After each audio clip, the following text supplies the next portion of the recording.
It may surprise you to learn that the fastest growing church in the world is in Iran. Yet that's the assessment of those who have seen and heard the remarkable story of millions turning away from the Iranian regime's Shiite Islam and turning toward Jesus Christ. We've hidden the identity of the believers in this story, many of whom are Iranian Christians in another country. Here's CBN News Middle East Bureau Chief Chris Mitchell. The image Iran presents to the world is large demonstrations with shouts of death to America and death to Israel. Those who have seen Iran from the inside, however, paint a very different picture.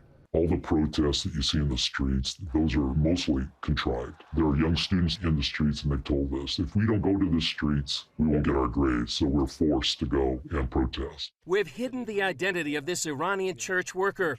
He says there are two Irans, the one you see on the news and the other hidden from the world. Yes, I would say there's a 10% Iran and a 90% Iran. 10% control the country in a more oppressive manner, hardline, religious manner, and then the majority of the people, 90% of the people, love America. They don't hate Americans. I think that's the message that Americans need to hear. They tell us all the time, we don't hate Americans, we love America. He wants Americans to know that 40 years after Iran's Islamic Revolution, there's another spiritual revolution underway. More people have come to faith in Iran in the last 40 years than the previous 1,400 years. So there's a once, not only in a lifetime, but in history, where we have a moment where Iranians are coming to faith at such a rapid rate. Frontiers Alliance International is producing a documentary called Sheep Among Wolves to introduce the Iranian church to Christians worldwide.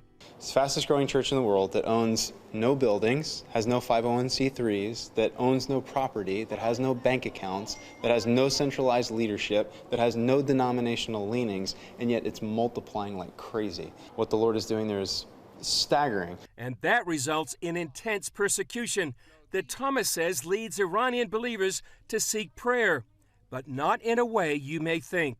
Typically the way we pray is, we expect that they want us to pray for the persecution to end. And they say, no, don't do that. Persecution is growing the church. When the persecution stops, the growth stops. What we want is for the gospel to spread far and wide and deep in Iran. With Iran and the U.S. on the brink of war, Thomas says it's important to see what's happening behind the Iranian veil. When Muslims from Iran come in contact with a man from Nazareth, something beautiful happens. And when they realize that they've been bought and saved and purchased with Jewish blood, prophesied by Jewish prophets in the Jewish Bible, something crazy happens, something beautiful happens, and that's what we're seeing take place in Iran.